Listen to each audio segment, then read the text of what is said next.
সেদিনটা অন্য দিনের মতো ছিল না। তারানাথের কাছে তার জীবনের এমন একটা অভিজ্ঞতার কথা শুনেছিলাম, এর আগে কোনো ঘটনার মতো যেটা নয়। এতে তন্ত্রের ব্যবহার তেমন না থাকলেও এই কাহিনীর ভয়াবহতার পরিমাণ অন্য সব গল্পের থেকে বেশি। ভাবিনি মানুষটার জীবনে এমন কোনো অভিজ্ঞতাও আছে। আমি একটা নতুন চাকরির ইন্টারভিউ দিয়ে দুপুরবেলা বাড়িতে এসে বসেছিলাম। মনে একটা খটকা কোনো মতেই কাটছে না যে আমি সব ঠিকঠাক বললাম তো, কিছু বাদ দিলাম না তো। হঠাৎ মাথায় এলো এই ব্যাপারে তারানাথের কাছেই তো শোনা যেতে পারে, দেখি মানুষটা বলে দিতে পারে কিনা যে আমার চাকরিটা হবে কি হবে না। মাথায় কথাটাকে বেশিক্ষণ ঘুরপাক না খাইয়ে বেরিয়ে পড়লাম মটলেনের উদ্দেশ্যে। ভেবেছিলাম কথাটা জিজ্ঞেস করেই ফিরে আসবো, তাই কিশোরীকে ডেকে নেওয়ার কোনো পরিকল্পনা ছিল না। বলা যায় সৌজন্যতার খাতিরেই গাটের কড়ি দিয়ে 1 প্যাকেট পাসিং শো কিনে নিলাম। দরজা খোলা দেখে সোজা বৈঠকখানায় ঢুকে এলাম। তারানাথ দেখি হুঁকো খাওয়ার বন্দোবস্ত করছে। আমায় দেখে হেসে বলল, এই তো, কি ব্যাপার, অনেক দিন দেখা সাক্ষাৎ নেই, কোথাও গেছিলে বুঝি? ওর এই গলার স্বরেই একটা বিশ্বাসের মোড়ক লাগানো থাকে। হাসি মুখে বললাম, না না, বাড়িতেই ছিলাম। আসলে ঠাকুরমশাই। আর বলতে হবে না, সদ্য বিয়ে করেছ, চাকরির বাজার মন্দা, তাই একটু চিন্তায় আছো। সে তোমার চোখ মুখের অবস্থা দেখেই বোঝা যাচ্ছে। তবে চিন্তার কোনো কারণ নেই, খুব শীঘ্রই একটা সুসংবাদ পাবে।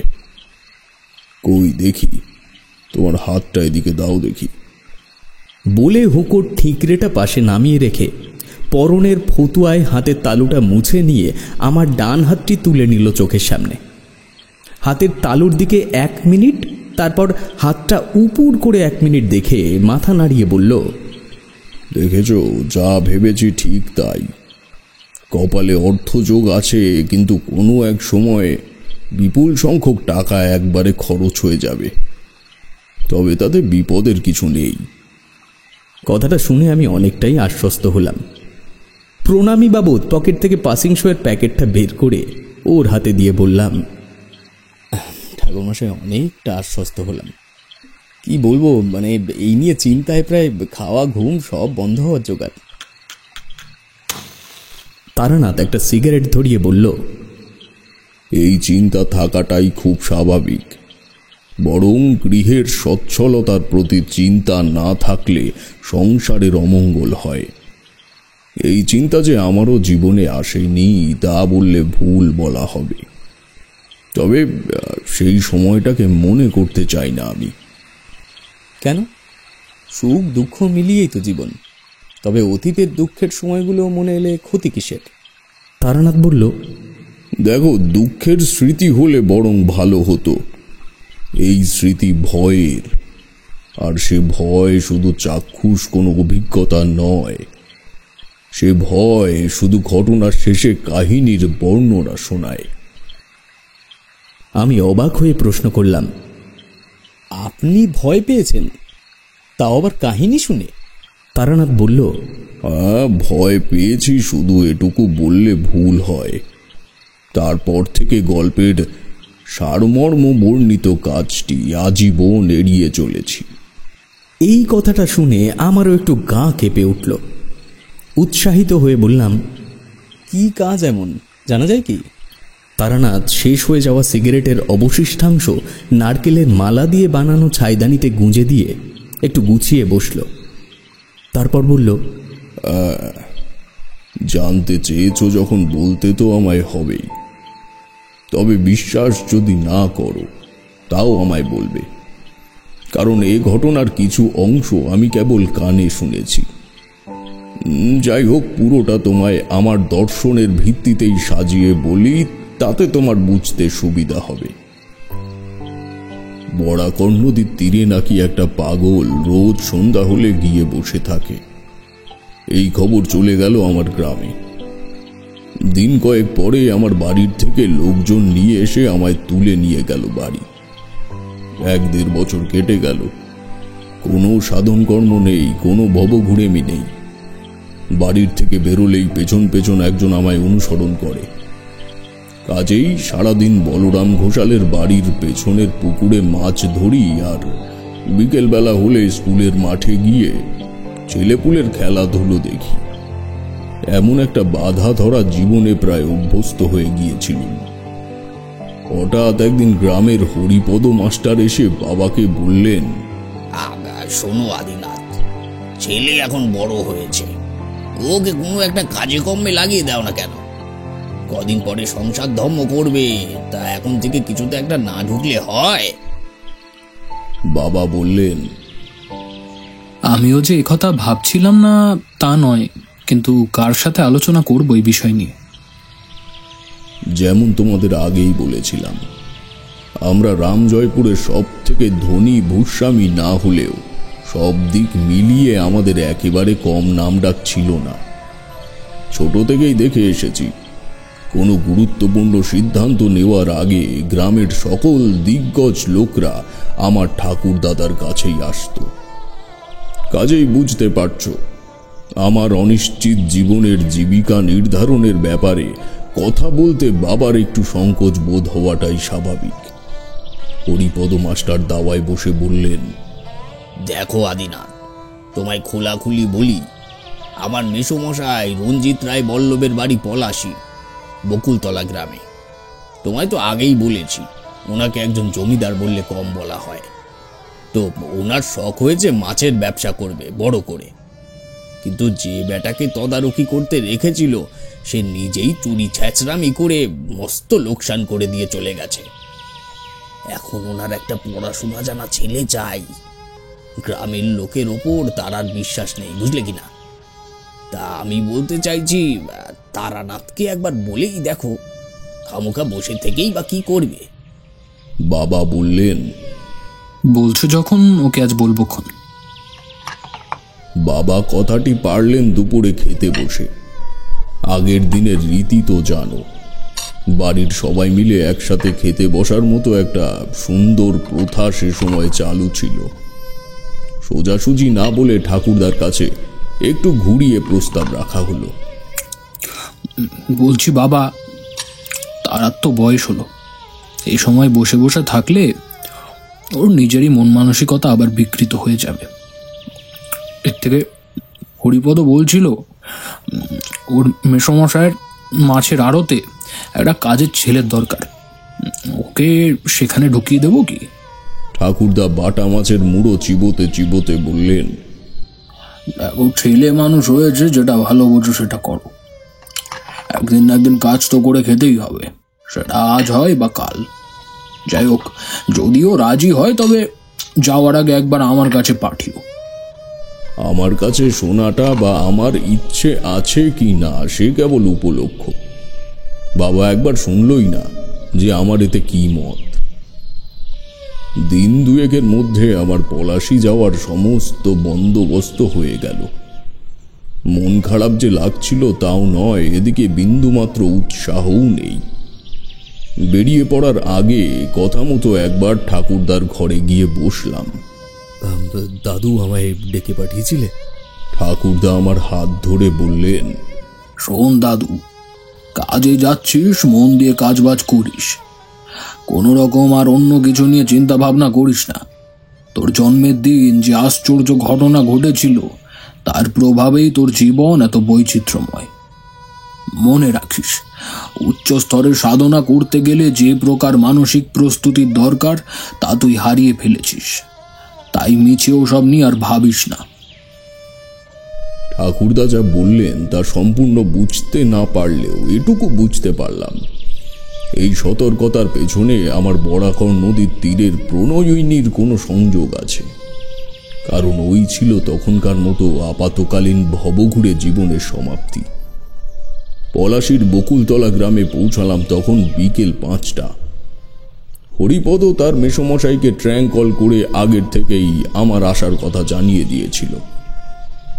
প্রস্তুতি মতো কার্তিক জেলে নামে একজন মধ্যবয়স্ক লোক আমায় নিতে এলো বকুলতলা রিক্সা স্ট্যান্ডে। তোমাদের তো আগেই বলেছি, মানুষের মুখ দেখে তার জীবিকা বা ভাগ্যের গণনা করার সামান্য বিদ্যে আমার জানাই ছিল, তাই আমায় খুঁজে বের করার আগে আমি তাকে আবিষ্কার করলাম। লোকটার খালি গা, কোমরে একটা বাদামি রঙের গামছা, মাথায় কাঁচা পাকা কান ছাটা চুল। তার কাছে গিয়ে বললাম, আপনার নাম কি কার্তিক? লোকটার সন্ধানী চোখে একটা অস্বাভাবিক চমকে ওঠার অভিব্যক্তি লক্ষ্য করলাম। লোকটি নিঃশব্দে মাথা নেড়ে আমার বাক্সটা হাতে নিয়ে হাঁটতে শুরু করলো। ভেবেছিলাম হয়তো ধার কাছেই কোথাও যাব, তাই হয়তো আর রিক্সা নিল না, কিন্তু সে ধারণা সম্পূর্ণ মিথ্যে। আন্দাজ 5 মাইল হাঁটার পর ও মনে হলো না আমার যাত্রা শেষ হতে চলেছে। এদিকে দিগন্ত ধীরে ধীরে কালো হচ্ছে। মাথার ওপর থেকে একটা মস্ত পাখির ঝাঁক সশব্দে বোধহয় ঘরের উদ্দেশ্যেই ফিরল। গ্রামের ছেলে হওয়ায় চারপাশের পরিবেশটা এতক্ষণ পর্যন্ত স্বাভাবিকই লাগছিল, তবে এবার যেন হঠাৎ করে বৈষম্যতার আঁচ পেলাম। নির্জন অপরিচিত জায়গায় চোখ কান স্বভাবতই সজাগ থাকে। সেই সতর্কতা থেকেই প্রথম শুনতে পেলাম বাতাসে একটা রিনরিনে শব্দ মিশে আছে। না, এটা কোনো অপ্রাকৃতিক শব্দ নয়, এটা একটা মেয়েলি কণ্ঠের অতি গোপনীয়তা বজায় রেখে বলা কথা। কর্তাবাবু জানতে পারলে আমায় মেরে ফেলবে সুকুমার। তুমি তো জানো আমি। বাতাসের সাথে এই কথাগুলো ঘুরপাক খেতে খেতে দূরে মিলিয়ে গেল। এই সময় লক্ষ্য করলাম আমার পথ প্রদর্শক অর্থাৎ কার্তিক জেলে হাঁটার গতি বাড়িয়ে দিয়েছে। আমার থেকে বেশ খানিকটা এগিয়ে গেছে সে। কৌতূহল মনে জাগলো ঠিকই, তবুও কার্তিককে কিছু জিজ্ঞেস করলাম না, কারণ সবেমাত্র একটা নতুন জায়গায় এসেছি। এখনই যদি এই সমস্ত প্রাথমিক অনুমান কেন্দ্রিক কথা বলি তবে হয়তো আমায় পাগল ভাববে। যাই হোক, আমিও একটু হাঁটার গতি বাড়ালাম। অবশেষে আরো মাইল 2 হাঁটার পর পৌঁছালাম 3 পাশে জলাশয় ঘেরা একটা জঙ্গলাকীর্ণ জায়গায়। কার্তিক বলল, চক্রবর্তীবাবু, এই ঘরটাই আপনার অফিস। এই একটু বাক্সটা ধরুন, আমি দেশলাইটা জ্বালাই। আমি অবাক হলাম। যেখানে আমার কাছে সামনে সভ্যতার সম্পূর্ণ রংটাই একটা মিশমিশে কালো দেওয়ালের মতো, সেখানে ও অফিস ঘর দেখল কোথায়? বিস্ময়তা কাটল দেশলাই কাঠি ঠোকার শব্দে। মিথ্যে নয়, কয়েক মুহূর্তের জন্য সামনে একটা ছোট পাকা ঘর চোখে পড়ল। আমি বললাম, আমার বাক্সে টর্চ আছে, দাঁড়ান বের করি। কার্তিক জেলে উৎসাহিত হয়ে বলল, আছে, টর্চ আছে, বের করুন, তাড়াতাড়ি বের করুন। শেষ হয়ে আসা জ্বলন্ত কাঠিটি ফেলে দিয়ে কার্তিক আবার একটি কাঠি জ্বালল। আমি বাক্স থেকে টর্চটা বের করে জ্বাললাম।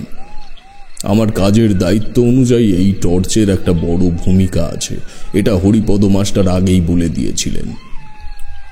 এই টর্চের আলোয় সামনের ধ্বংসাবশেষটি ভালো করে দেখলাম। ধ্বংসাবশেষ বললাম কারণ সেটি কোনো আধুনিক অফিস ঘর বা কর্মশালা নয়। রঞ্জিত রায় বল্লভ মশাইয়ের পূর্বসূরিদের বাড়ি ছিল এটা। সে ভগ্ন স্তূপের ওপরে অতি দুর্বল অবস্থায় টিকে থাকা 2টি ঘরকে পরিষ্কার করে বানানো হয়েছে অফিস ঘরটি। যাকে এই প্রসঙ্গে পরে আসছি। কার্তিকের সাথে ওই 2টি ঘরের একটিতে এসে ঢুকলাম। কার্তিক বলল, চক্রবর্তীবাবু, আপনার জন্যই খাবার বানিয়ে ওই টেবিলের নিচে ঢেকে রেখেছি। এই ঘরেই আপনি থাকবেন, আর পাশের ঘরটা অফিস, ওটা তালা মারা, চাবি আছে কর্তামশাইয়ের কাছে। কাল আপনাকে ওনার কাছে নিয়ে যাব, কিছু কাজ বাজ বুঝিয়ে দিয়ে উনি আপনাকে চাবি দিয়ে দেবে। আমি এখন আসি, কেমন? আপনি কোথায় যাবেন? গে চক্রবর্তীবাবু, আমার বাড়ি যেতে হবে তো। ওদিকে আমার মেয়েটার খুব জ্বর। ওর মেয়ের অসুস্থতার কথা শুনে আমি আর ওকে আটকালাম না। কার্তিক ব্যস্ত হয়ে ঘর থেকে বেরিয়ে গেল। লতা ও শুকনো পাতা বিস্তৃত প্রাঙ্গণে তার দ্রুত পায়ে প্রস্থানের শব্দ ধীরে ধীরে দূরে মিলিয়ে গেল। আমি এবার আমার পুটলিটা কাঁধের থেকে নামিয়ে ঘরের চারিদিকে দৃষ্টি ফেললাম। আসবাব বলতে একটা একজন শোয়ার মতো চৌকি, একটি মাটির কুঁজো আর একটা কাঠের টেবিল, যার নিচে দুটো গামলার ওপরে থালা উপুর করে খাবার রেখে গেছে কার্তিক। এটা তুমিও বোধহয় অনুভব করছো। বাড়ির থেকে কোনো কাজের জায়গায় যাওয়ার আগে মনে একটা সেই গন্তব্যের ব্যাপারে কাল্পনিক চিত্র ভেসে ওঠে, কিন্তু সেই স্থানে পৌঁছলে দেখা যায় সেই পটভূমির সাথে এই চাক্ষুষ পরিবেশের কোনো মিল নেই। আমার ক্ষেত্রেও হলো তাই। বাড়ির থেকে যা ভেবে কাজে এসেছিলাম সে ভাবনার আলো যেন এক অদৃশ্য প্রাণীর হতাশার নিঃশ্বাসে নিভে গেল। আমি কুঁজোর থেকে জল নিয়ে চোখ মুখ ধুয়ে খেতে বসলাম। কটা বাজে তখন জানি না, তবে অনুমানে মনে হলো রাত 9টা কি 10টা। এখানে একটা কথা না বললেই নয়, সেদিন আমার জন্য কার্তিক রেঁধে রেখে গিয়েছিল বড় বড় কটা মাছের ডিমের বড়া আর একটা বিগত খানিক লম্বা তেলাপিয়া মাছ। শুকনো শুকনো 2-3 গাল ভাত খেয়ে আর খেতে পারিনি। কেন জানি না খাবার দুটোই আমার কাছে কেমন একটা কাঁচা কাঁচা লাগলো। আমি কাপড় বদলে চৌকির উপরে বসে একটা বিড়ি ধরালাম। মনে তখন এক অস্থির অনিশ্চয়তা। এ কথা ও কথা ভাবতে ভাবতে আসার পথের ওই মেয়েলি শব্দটার কথা মাথায় এলো। মনে মনে ভাবলাম, তবে কি এখনো আমি মধুসুন্দরী দেবীর মায়াজালে আবদ্ধ? যদি তাই হয় তবে আমি ওনার কণ্ঠস্বর চিনতে পেতাম। বিড়ির শেষ অংশে বিক্ষিপ্ত কয়েকটা টান দিয়ে ওটা জানলা দিয়ে ছুঁড়ে ফেলতে যাব, এমন সময় টেবিলের ওপরে রাখা একমাত্র আলোক উৎসটি নিভে গেল। আকাশ কখন এত ভারী হয়ে এসেছে বুঝিনি। একটা চাপা গুড়গুড় শব্দে তুমুল প্রাকৃতিক দুর্যোগের পূর্বাভাস পাওয়া গেল সেই মুহূর্তে। ঘরের মধ্যে কুলকুল করে জোলো হাওয়া আসছে। 3 দিকে জলাশয় বিস্তৃত ভগ্নপ্রায় জমিদার বাড়ির মধ্যে আমি আশ্চর্যজনকভাবে গভীর ঘুমে হারিয়ে গেলাম। পরদিন সকালে আমার ঘুম ভাঙালো কার্তিক জেলে। চক্রবর্তীবাবু উঠুন, কত বেলা হলো, এতক্ষণ ঘুমলে কাজ করবেন কি করে? রাতে ঘুম হয়নি নাকি? কথাগুলি ভাষা ভাষা কানে আসতেই ধর ভরিয়ে উঠে বসলাম।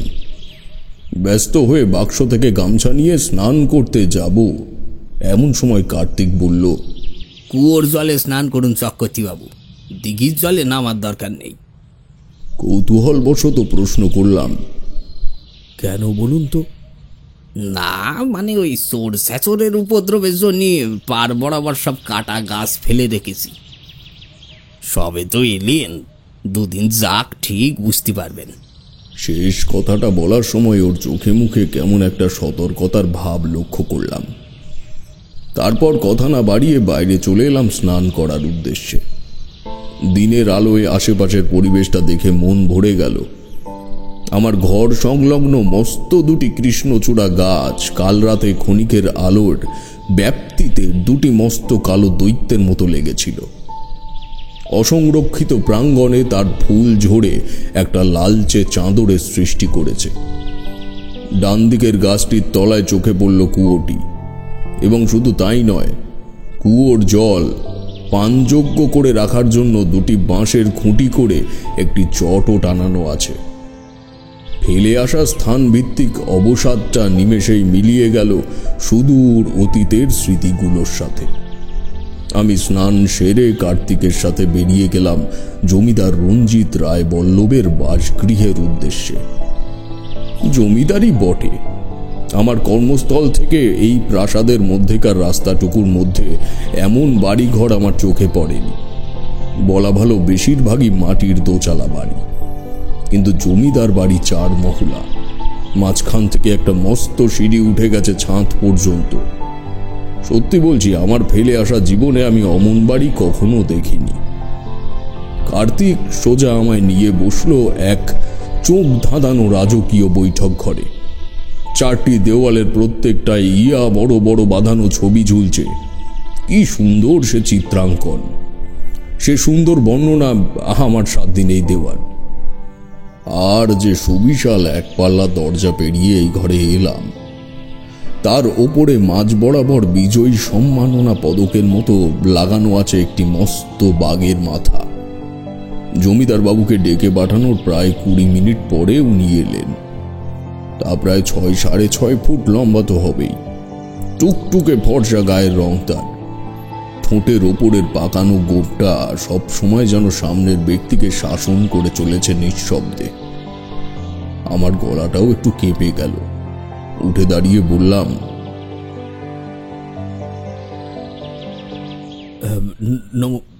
নমস্কার জমিদার বাবু। উনি হাতের ইশারায় আমায় বসে পড়তে বললেন। তারপর আমার মুখোমুখি চেয়ারটায় বসে বললেন,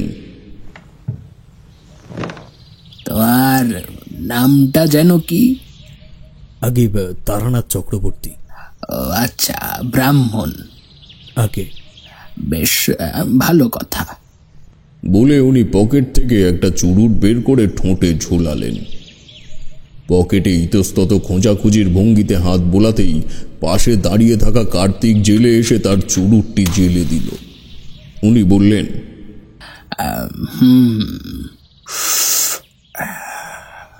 আমার 3টে দিঘিতে আমি প্রচুর মাছ চাষ করতে চাই। আশা করি তুমি শুনেছ। সেই জন্য খোলাখুলি বলি, তোমার কাজ আপাতত হবে নৌকায় করে 3টে জল করে খাবার ছড়ানো এবং সতর্কভাবে 3টি জলাশয়কেই পাহারা দেওয়া। পরে আমদানি রপ্তানির ব্যাপারটা নিয়ে আলোচনা করব।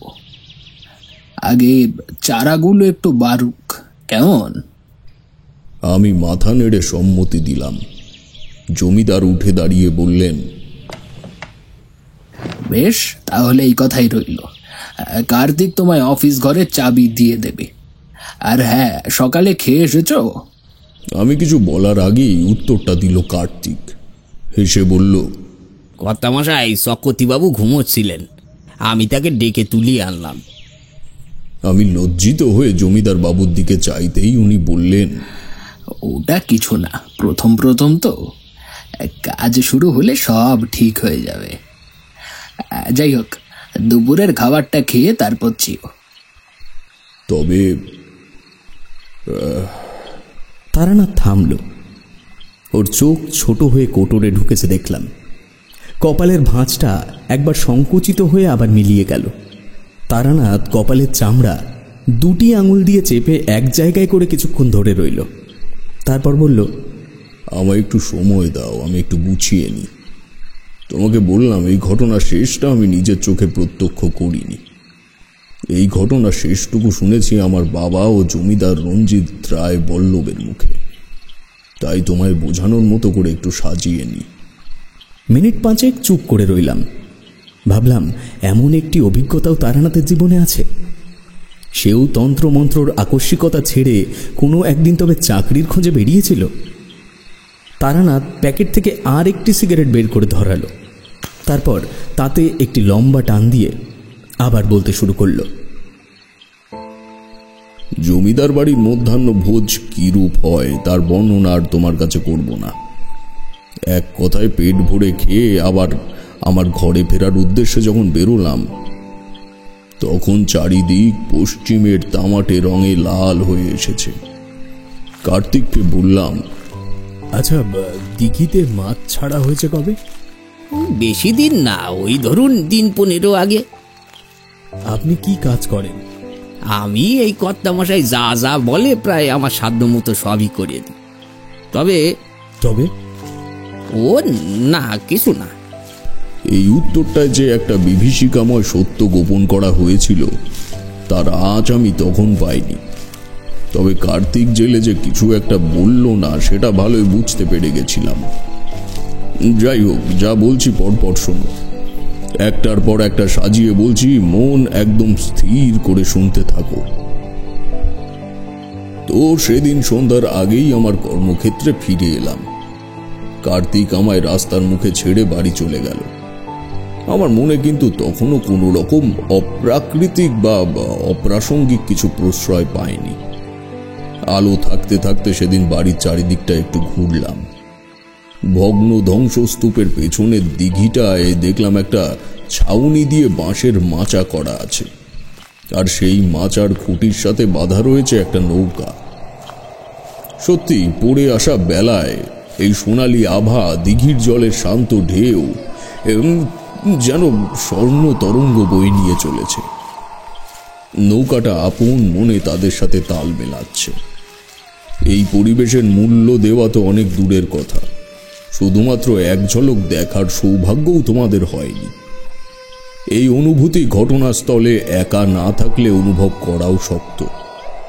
যাক, সেসব কথা আমি পরিবেশের কাছে আত্মসমর্পণ করে মাচায় উঠে বসলাম। নতুন যেটা পেলাম এই জায়গা থেকে সেটা হলো একটা মিষ্টি গন্ধ। গন্ধটা হয়তো আতরের। দুপুরে খাওয়ার পর এমন প্রকৃতি ও গন্ধটা মিশে কেমন যেন একটা সুখের পরিবেশ সৃষ্টি হয়েছে। তবে এই সুখের তেজস্ক্রিয়তা অন্যরকম, সম্পূর্ণ মদিরার মতো। আমার ঘুম চলে এলো। আমি ঘরে চলে এলাম। ক্রমে সন্ধ্যা নামলো। ঘরে ফিরে হ্যারিকেন জ্বালতেই তন্দ্রা ভাবটা কেটে গেল তখনের মতো। টর্চ জেলে পাশের ঘরের দরজার সামনে এলাম। পকেট থেকে চাবিটা বের করে তালা খুলতে যাব, তখনই লক্ষ্য করলাম দরজায় সাধারণত যে কড়া লাগানো থাকে তার পাশের থেকে দুই ধারের নতুন করে মোটা লোহার কড়া লাগানো হয়েছে, এবং সেই দুইটিকেই দুপাশ থেকে টেনে এক জায়গায় করা হয়েছে একটা মস্ত বড় তালা দিয়ে।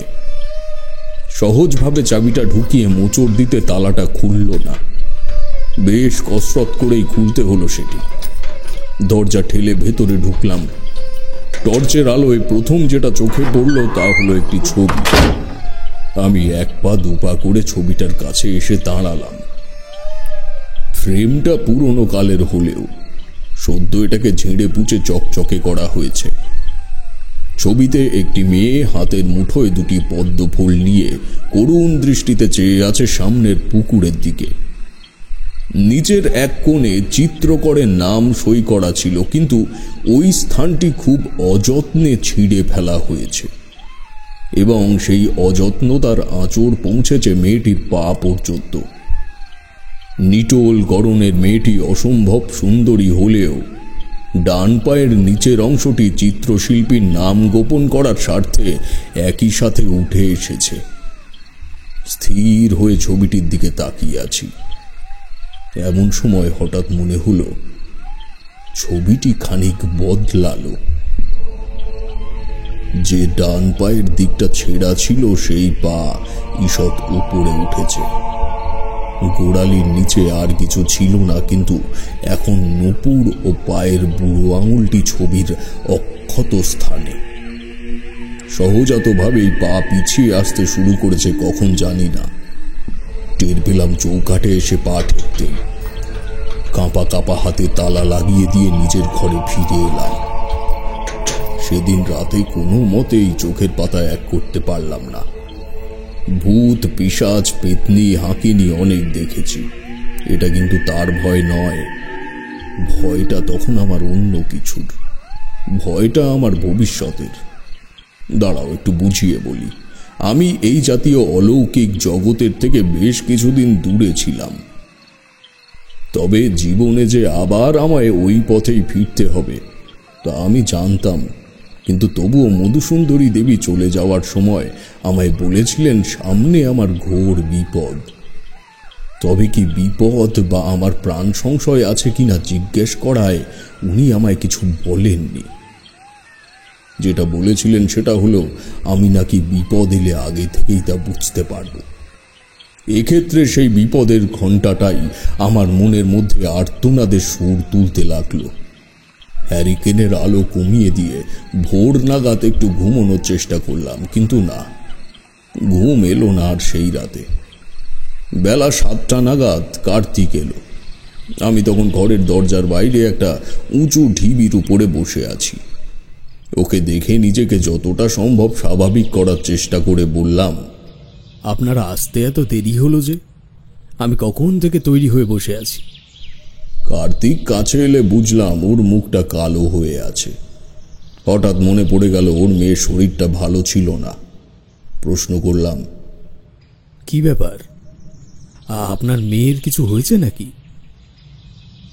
হ্যাঁ চক্রবর্তী মশাই, ওর অবস্থাটা ভালো না। কাল সারা রাত ঘুমোতে পারিনি, এত জ্বর এসেছিল তার। চলুন আপনাকে গোটা কয়েক খোলের বস্তা বের করে দিয়ে আমি ফিরে যাব তাড়াতাড়ি। আসুন। আমি আবার পাশের ঘরটি খুলে দিলাম। ঘরটি এমনই যার দরজা খুললেই প্রথম চোখ যাবে ছবিটার দিকে। কাল রাতের মতো আজও আমার চোখ ওদিকেই গেল। তবে কার্তিক কিন্তু স্বাভাবিকভাবে ঘরটির কোণে সারি করে রাখা খোলের বস্তা পিঠে বাঁধিয়ে বাঁধিয়ে তখন বের করছে। আমি কাল রাতেই ভেবে রেখেছিলাম কি প্রশ্ন করব। গোটা 10 বস্তা বের করে দেওয়ার পর কার্তিক বলল, চক্রবর্তীবাবু বসুন, একটা দিঘি ঘুরে আমি দেখিয়ে দিই। বাকি দুটো তাহলে আপনি নিজেই দিয়ে দিতে পারবেন। কি পারবেন তো? এখানে বলে রাখি, ওই কাজের বর্ণনা যেটুকু আমায় বলা হয়েছিল তার কোনোটাই যে আমার জন্য নয় বা শিখতে হবে এমন কিছু ছিল না। তোমরা তো জানোই আমার বাল্যবেলায় মাছ ধরার নজির অনেক আছে।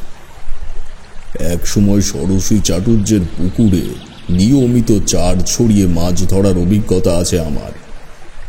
তবুও দু একটা কথা না শুনলেই নয়, তাই একটু অজ্ঞতা রাখাটাই প্রয়োজনীয় মনে করলাম। বললাম, হ্যাঁ, কেন পারবো না? আপনি একবার একটু দেখিয়ে দিন, আমি বাকিটা করে নিতে পারবো। আমি নৌকার দাঁড় ধরলাম আর কার্তিক জেলে আপন মনে কথা বলতে বলতে খোল ছড়াতে শুরু করলো। আমি কথাটা আনলাম একটু ঘুরিয়ে। বললাম, আমার আগে যে ছেলেটি কাজ করত তার বাড়ি কি এই গ্রামেই? ওর বাড়ি সামনের গ্রামেই ছিল। কেন বলুন তো? ছিল মানে এখন আর নেই নাকি? না মানে এখান থেকে তাড়িয়ে দেওয়ার পর ও নাকি আর বাড়ি যায়নি। আমি আর কোনো প্রশ্ন করলাম না। কার্তিক সম্পূর্ণ দিঘিতে খাবার ছড়িয়ে নৌকায় আরো 4টে বস্তা বোঝাই করে দিয়ে চলে গেল সেদিন। এই 3 প্রান্তের দিঘির মধ্যেই একটা সরু নালা পথ করে নৌকা সংযোগের রাস্তা করা আছে। আমি প্রথমে বাঁ দিকের জলাশয়ে নৌকা ভাসালাম। একটা ছোট বাটিতে করে খোল নিই আর চারা মাছের ঝাঁক দেখে দেখে নিক্ষেপ করি।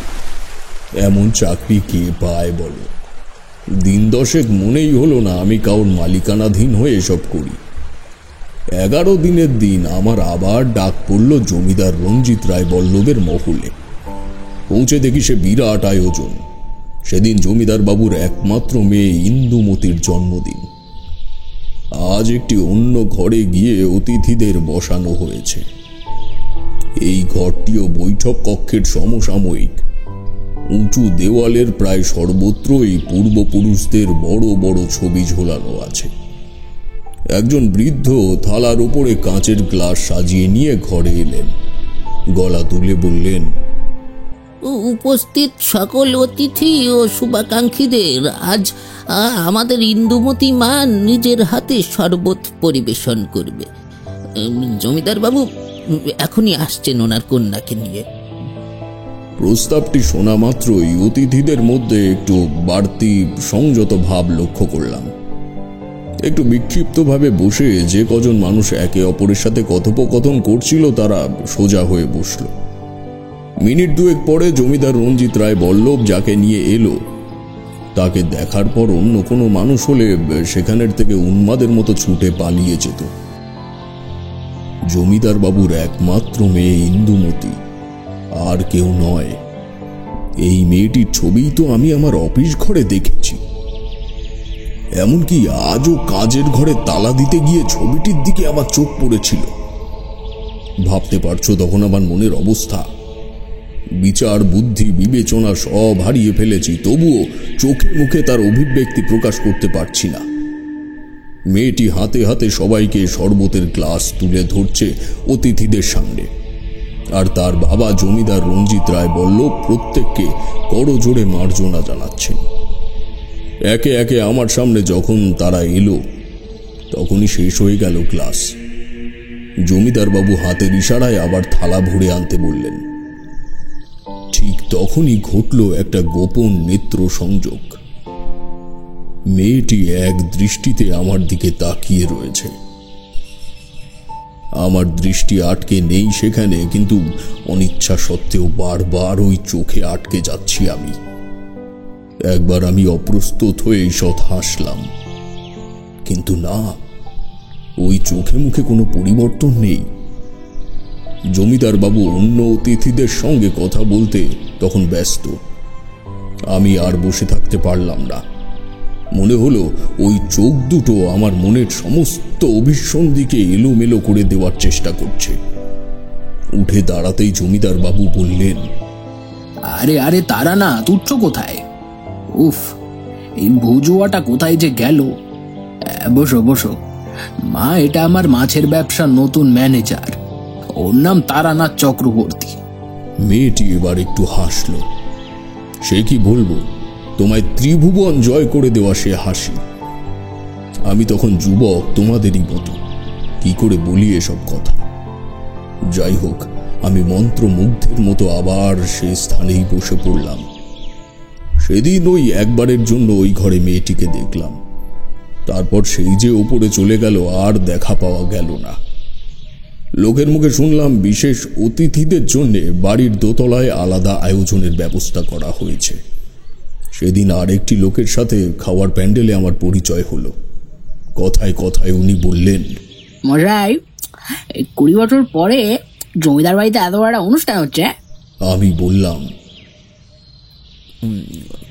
কেন, এর মাঝে কোনো অনুষ্ঠান হয়নি কেন? আরে মশাই, জমিদারের 2 মেয়ে একসাথে হয়েছিল।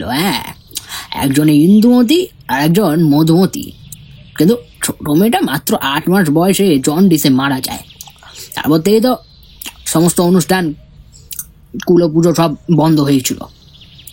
এই শেষে 1 বছর আবার শুরু করেছেন জমিদার মশাই। আমি আর কোনো কথা বললাম না। খাওয়া দাওয়া সেরে বিকেল 4টে নাগাদ ঘরে ফিরে এলাম। তারানাথ চুপ করল। আজ অনেকদিন পর তারানাথের গল্প এমন চরম পর্যায়ে সর্বদা উঠে আছে যে চোখের পলক ফেলতেই বোধহয় ভুলে গেছিলাম।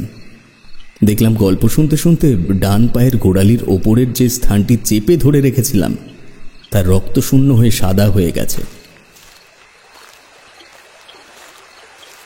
সেদিন ফিরে ঘরে না ঢুকে সোজা গিয়ে বসলাম দিঘির পাড়ের ওই মাচায়। মন একটা ব্যাপারে নিশ্চিত বার্তা দিয়েছে তখন, যে আমার সামনে ঘোর বিপদ। খুব খারাপের থেকেও বেশি কিছু ঘটতে চলেছে আমার সাথে। গৃহী মানুষ 2 দিনের বৈরাগী হলেও তার মুখের বীজ মন্ত্রে ইষ্টকে সন্তুষ্ট করা সম্ভব নয়। 10 মিনিটের মতো চুপ করে বসে মালিক পক্ষের বাড়ির থেকে শুনে আসা কাহিনীটি নিয়ে শান্ত মনে ভাবলাম, কিন্তু চিন্তার কোনো পথেই যুক্তিযুক্ত সমাধান এলো না। আমি বেশ কয়েকটা বিড়ি পর পর শেষ করে ফিরে এলাম ঘরে। কুজোর থেকে 1 গ্লাস জল খেয়ে চৌকিতে দেহটা এলিয়ে দিয়েছি। এমন সময় সজোরে আমার বাঁ দিকের দিঘিটায় এক বিকট শব্দ হলো, ঠিক যেন মহাশূন্য থেকে কোনো উল্কাপিণ্ড এসে জলে পড়ল। আমি বাইরে এসে দেখি সবটাই স্বাভাবিক। জলোচ্ছ্বাস তো দূরের কথা, একটা পাথর পড়ার জল তরঙ্গ বলয় পর্যন্ত নেই। আমি বুঝলাম বিপদ কালো মেঘের মতো আমার পেছনে তাড়া করেছে ইতিমধ্যেই। এটা এমন একটা অন্ধকারাচ্ছন্ন ছায়া যা আমি ওই নির্দিষ্ট সাধকের পক্ষে প্রত্যক্ষ করা সম্ভব নয়। দেহ বন্ধনের বীজ মন্ত্র কয়েকবার বিড়বিড় করলাম, কিন্তু সাধক হওয়া কি অতই সহজ কার্য? নিয়মিত আমিষ ব্যঞ্জন ভক্ষণ করে যদি বীজ মন্ত্রের ওপর অধিকার স্থাপন করা যেত, তাহলে হয়তো ঘরে ঘরে সাধক তৈরি হয়ে যেত। আমি জানতাম কোনো কাজ এতে হবে না, কিন্তু মনে একটা বল পেয়েছিলাম, আর সেটাই ছিল মন্ত্র উচ্চারণের কারণ। শান্ত পায়ে প্রতিটা দিঘির ধার দিয়ে ঘুরে এলাম 1 পাক। পায়ের কাদা ধোয়ার জন্য কুয়োর সামনে গিয়ে এদিক ওদিক দেখতে দেখতে বালতিটা নামিয়ে দিলাম জলে। টেনে তোলার সময় দেখি সেটা আর উঠছে না, কিছুতে একটা বেঁধে গেছে। কুয়োর দিকে উঁকি মেরে দেখতেই আমার মেরুদণ্ডে একটা বরফ স্রোত বয়ে গেল, যা এসে সোজা ধাক্কা দিল আমার মস্তিষ্কে। দেখলাম অফিস ঘরে টানানো ওই মেয়েটির ছবি কুয়োর কালো জলের তরঙ্গে তার অন্তর্নিহিত দেওয়ালের চারিদিকে ধাক্কা খেয়ে খেয়ে আবার কেন্দ্রবিন্দুতে ফিরে আসছে। আর দাঁড়িয়ে থাকতে পারলাম না। আমার পঞ্চেন্দ্রিয় তখন আকস্মিকতায় চরম পর্যায়ে সজাগ হয়ে উঠেছে। ছুটে গিয়ে অফিস ঘরের চাবি নিয়ে ঘরের সামনে এসে দেখলাম দরজার নিচে বেশ খানিকটা জল জমে আছে। তবে এই বিষয়টাকে গুরুত্ব দেওয়ার মতো মানসিক পরিস্থিতি আমার তখন ছিল না। দ্রুত হাতে তালাটা খুলে দরজার পাল্লা দুটো সজোরে ঠেলে দিলাম ভেতরের দিকে। তারানাথের বৃদ্ধ চোয়াল দুটি কয়েকবার তীর করে কেঁপে উঠল। ছবি নয়, ছবির মানুষটি আমার সামনে আপাদমস্তক ভেজা বস্ত্রে সভয়ে দাঁড়িয়ে রয়েছে। আমি বুঝতে পারলাম পায়ের রক্ত চলাচল হয়তো আমার বন্ধ হয়ে গেছে, বা কোমরের নিচের অংশ আকস্মিকতার এই মুহূর্তেই পঙ্গু হয়ে গেছে হয়তো। না পারলাম এগিয়ে যেতে, না পারলাম পিছাতে। তুমি হয়তো বুঝতে পারছো তখন আমার কি অবস্থা। তবে সামনের বিভীষিকা যে আমার সাথে বাক্যালাপ করবে সেরকম আশা আমি করিনি। মেয়েটি ভীত কণ্ঠে বলল, আপনি কি আমাকে ও হরিচরণকে আলাদা করতে এসেছেন? আমার অবস্থা তখন কিংকর্তব্য বিমূঢ়। তারপর এমন একটা প্রশ্ন। বললাম, তোমার আজকে জন্মদিন, সেসব ধুয়ে তুমি এখানে চলে এসেছো কেন? এই প্রশ্নের উত্তর আর এলো না স্বাভাবিক স্বরে। কণ্ঠে মিশ্রিত হলো যন্ত্রণা ও ক্রোধ। চোখ দুটি কুঞ্চিত করে মেয়েটি বলল, তুমি কি হরিচরণকে নিয়ে যেতে এসেছো? আমি বললাম, আমি কাউকে নিয়ে যেতে আসিনি এখানে, এমনকি এখানকার কাউকে চিনিও না। তোমার বাবা বলল, শোনোনি আমি এসেছি কাজে। মেয়েটির মুখ আবার পরিবর্তন হলো। সেই ত্রিকাল জয়ী হাসি ফুটে উঠল তার মুখে। বলল, বাবা যাকে জানিয়েছে সেটা আমার দিদি ইন্দুমতি, তবে জন্মদিন আজ আমারও। বিদ্যুৎ গতিতে মনে পড়ে গেল জমিদার বাবুর দুটো মেয়ে হয়েছিল একসাথে একই দিনে। ইন্দুমতির আজ জন্মদিন আর মধুমতি মারা গেছে জন্মের 8 মাস পরেই। তবে কি আমি স্বপ্ন দেখছি নাকি পাগল হয়ে গেছি? মেয়েটি বলল, আমায় দেখে অবাক হচ্ছে তো? যমজ সন্তানদের মধ্যে দৈবিকভাবেই একটা আত্মার সম্পর্ক থাকে, তা নিশ্চয়ই জানো। আমি সত্যিই জানতাম না কথাটি আদৌ সত্যি কি না। তবে গ্রামের বলরাম চাটুর্যের যমজ ছেলেদের মধ্যে একজনের জ্বর এলে যে আর একজনের জ্বর আসতো, এমন প্রবাদ শুনেছিলাম। আমি তখন মাথা নাড়িয়ে সম্মতি দিলাম পরের কথাগুলি শোনার জন্য।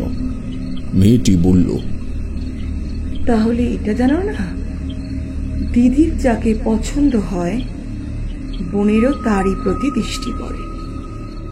এবার আমি চমকে উঠলাম। জমিদার কন্যা ইন্দুমতির সাথে আমার শান্ত দৃষ্টি বিনিময় হয়েছে আজ দুপুরেই। জানি না সেই দৃষ্টিতে ভালো লাগার কোনো ব্যাপার ছিল কি না। তবে কি মধুমতি আমার কথাই বলছে? হৃৎপিণ্ড কঞ্জনের মতো চঞ্চল হয়ে উঠল।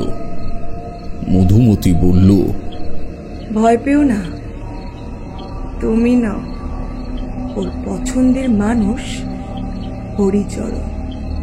সে এখন আমার সাথেই থাকে, কিন্তু তোমাকে একটা সাহায্য করতে হবে আমার। করবে কি? এবার আমি অনেকটাই স্বাভাবিক বোধ করলাম। গুরুজির কাছে শুনেছিলাম পরপারের সমস্ত জীব যে আসরিক বা হিংস্র চিন্তাভাবনা সম্পন্ন হবে তা নয়। ঈশ্বর এবং এই জগতের জীবকুলের মধ্যে পার্থক্য খুবই সামান্য। যতই মনকে কথা বোঝাই, গলায় কি আর সেই দীপ্ততা আসে? কাপা গলায় বললাম, আমায় কি করতে হবে বলো? মধুমতি বলল, হরিচরণের অন্তিম ক্রিয়া এখনো সম্পূর্ণ হয়নি, তাইও খুব কষ্ট পাচ্ছে। তুমি এই কাজ করে ওকে মুক্তি দাও, না হলে আমরা এই কুটিল জগৎ ছেড়ে চলে যেতে পারছি না। কেন অন্তিম ক্রিয়া হয়নি কেন?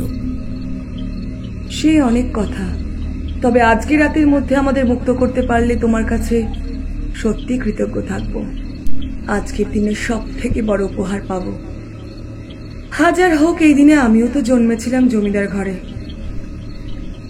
এই কথাটি সোজা আমার মনের দুর্বল কোণে আঘাত করল। সত্যি তো, এই দিনে শুধু ইন্দুমতির নয়, মধুমতিরও জন্মদিন ছিল। যত ভূত প্রেত পিশাচের সাথে রাত কাটিয়েছি তা কিন্তু আমার ওই ভবঘুরে জীবনের প্রথম দিকেই। ভয় কি জিনিস জানতাম না তখন। আর চাইছেই বা কি সে? এটুকু করলে আমার তো কোনো ক্ষতি হবে না, বরং দুটি আত্মা এক করতে পারলে তাদের থেকে কিছুটা আশীর্বাদ প্রাপ্ত হব। এই ভেবে আর দেরি করলাম না, বললাম, আমায় কি করতে হবে বলো? মেয়েটি হাত নেড়ে আমায় ভেতরে ডাকল। এতক্ষণ পরে আমি চৌকাঠ পেরিয়ে ভেতরে গেলাম। সন্ধ্যার কালো বিন্দু জমে জমে অমাবস্যার কৃষ্ণ রজনীতে পরিণত হচ্ছে তখন। পাহারা দেওয়া কাজ আমার, সেই কারণে টর্চটা কোমরে রাখা একটা অভ্যেসে পরিণত হয়েছিল। মেয়েটি বলল, ওটা হাতে নাও। আলো ফেলে দেখলাম সেখানে একটা মূর্ছে পড়া কোদাল রাখা আছে। আমি সময় নষ্ট না করে সেটি হাতে নিয়ে তার দিকে ফিরতেই বিস্ময়ে আবার চমকে উঠলাম। এতক্ষণ আলো আধারিতে তার মুখটাই যা দেখতে পেয়েছিলাম, কিন্তু এবার টর্চের হলদে আলোয় স্পষ্ট দেখলাম মেয়েটির একটা পা। অবাক হয়ে প্রশ্ন করলাম, তোমার আর একটা পা কোথায়? মেয়েটি হেসে বলল, তুমি আমার ছবিতে দেখোনি? বললাম, কিন্তু এটা তোমার ছবি কি করে হবে? তুমি তো 8 বছর বয়সে ইহ জগৎ ত্যাগ করেছো। সারা বাড়িতে আমার ছবি না থাকলেও বাবা এখানে আমার একটি ছবি লাগিয়েছিল। তখন এই বাড়িটিতে আরো 2টি ঘর অক্ষত ছিল, কিন্তু মনের ভুলে কিনা জানি না ছবিটা ওই ঘরের থেকে খোলেনি। তাই দিদির সাথে আমিও বড় হয়েছি। আমরা যমজ বোন কিনা। ও লোকজন এড়িয়ে মাঝে মধ্যেই আমার সঙ্গে দেখা করে। ওই তো ছবিটা তুমি আসার কয়েকদিন আগেই পরিষ্কার করে গেছে। পরে আমি তোমায় সব বলবো, এখন চলো আগে। আমি মনের মধ্যে হাজার প্রশ্ন জমিয়ে নিয়ে বাইরে এলাম। মেয়েটির এক পায়ের প্রসারণ দেখলে যে কোনো স্বাভাবিক মানুষের হৃৎপিণ্ড থেমে যাওয়ার জন্য যথেষ্ট। হাঁটুর ওপর ভর দিয়ে বুকে হেঁটে হেঁটে সে আমার পেছন পেছন এলো। ঘরের পেছনে একটি নির্দিষ্ট জায়গায় বড় বড় ঘাসের জমি দিঘির পাড় পর্যন্ত বিস্তৃত। যেটুকু জঙ্গল আছে জলাশয়ের আগে পর্যন্ত তা যথেষ্ট ঘন। মধুমতি একটা নির্দিষ্ট স্থানে অঙ্গুলি নির্দেশ করে বলল, ওই স্থানটিতে আমার শিশু দেহটিকে পুঁতে দেওয়া হয়েছিল। তুমি দেহটি তুলে ওটার অন্তিম ক্রিয়া সম্পূর্ণ করো, তা না হলে আমি হরিচরণের জগতে প্রবেশের অনুমতি পাব না। সে বিশ্বে শিশুকালে মৃত ব্যক্তির প্রবেশের অধিকার নেই। মৃত্যুর পর অগ্নিশুদ্ধ না হলে কোনো পবিত্র স্থানে বিরাজ করা যায় না। কথাটা ঠিক। আমি এক মুহূর্ত অপেক্ষা না করে শুরু করলাম খনন কার্য। আমার প্রধান সংকল্প তখন একটাই, যত তাড়াতাড়ি সম্ভব মেয়েটির দাবি পূরণ করে আমায় তাকে তুষ্ট করতে হবে। নইলে এই জাতীয় আত্মার পৈশাচিক উদ্বেগ যে কোন পর্যায় পর্যন্ত যেতে পারে তা আমার অভিজ্ঞতা লব্ধ। আকাশে মেঘ ঘনিয়েছে নিঃশব্দে, তাতে সাদা সুতোর মতো বিদ্যুতের ঝলকানি যেন মেঘের আড়াল থেকে আমার উপর নজর রেখে চলেছে। ফুট দুয়েক গভীরতায় যখন এলো, তখন প্রথম কোদালের সাথে কোনো একটা শক্ত বস্তুর আঘাতের শব্দ পেলাম। হাঁটুতে বসে দুহাত দিয়ে মাটি সরিয়ে সরিয়ে প্রথম যেটা উদ্ধার করলাম সেটা একটা মড়ার খুলি। তবে এই খুলি কোনো শিশুর নয়। এই পৃথিবীর সহজ স্বাভাবিকতার বাইরে কি বিচিত্র অলৌকিকতা লুকিয়ে থাকে বোঝো। মাটির নিচে বয়সের সাথে সাথে মধুমতির কঙ্কালটাও বড় হয়েছে ওর ছায়ার মতো। সেটা সম্পূর্ণ উদ্ধার করতে গিয়ে আমায় অনেকটা জায়গায় খুঁড়তে হলো। মেঘ কয়েকবার সশব্দে তাদের উপস্থিতির ইঙ্গিত করল। কঙ্কালটির সমস্ত হাড় গোড় জড়ো করে আশেপাশে শুকনো পাতা দিয়ে স্তূপের আকার করে উঠে দাঁড়ালাম। মধুমতির মুখে মুক্তির আনন্দ স্পষ্ট। সে হাসতে হাসতে আরো কিছুটা পিছিয়ে গেল, বলল, ধরি দাও, ধরি দাও, দাও দাও দাও দাও। আমি পকেট থেকে দেশলাই বের করে লাগিয়ে দিলাম আগুন। সাথে সাথে বহু বছরের আকাঙ্ক্ষা ও দুঃখ মিশ্রিত প্রাপ্তির হাসিতে কেঁপে উঠল চারিদিকটা। বলল, তোমার মতোই একজনকে খুঁজছিলাম বহুদিন ধরে। তুমি না এলে এতদিনের স্বাদ আমার অসম্পূর্ণ রয়ে যেত পরদেশী। তুমি আজীবন সমস্ত কাজে বিজয়ী হও, এই প্রার্থনা করি। তুমি নিজেও জানো না তোমার নিজের অজান্তে তুমি আজ কি করে গেলে।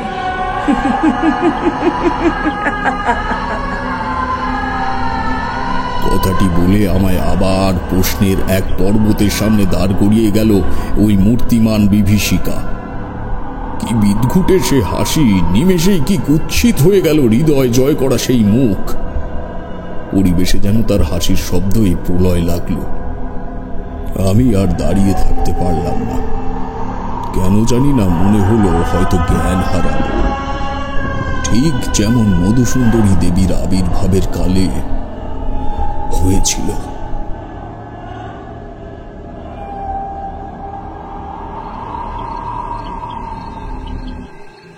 তারানাথ বেশ কিছুক্ষণ চুপ। চোখের কোলে বহুদিনের পুরনো দুঃখ এসে জমেছে বলে মনে হলো। তারপর মুখ নিচু করে যে কথা শোনালো, ভাবিনি কাহিনীর শেষেও এত বড় একটা ভয়াবহ ফলাফল জমে আছে। সে বলল, সেদিন ওখানে অজ্ঞান হয়ে যাই, কখন তা আমি জানি না। এর পরের ঘটনা সবই আমার কানে শোনা। পরদিন সকালে নাকি কার্তিক জেলে আমায় ওখান থেকে উদ্ধার করে। আমার বাড়িতে খবর দেয় টানা একদিন জ্ঞান না ফেরায়।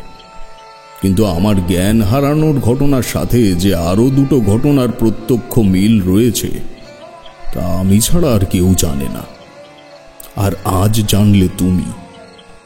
বাড়ি এসে জ্ঞান ফিরতে শুনি ওই রাত্রে বকুলতলা গ্রামের আরো দুটি মানুষ মারা গেছে।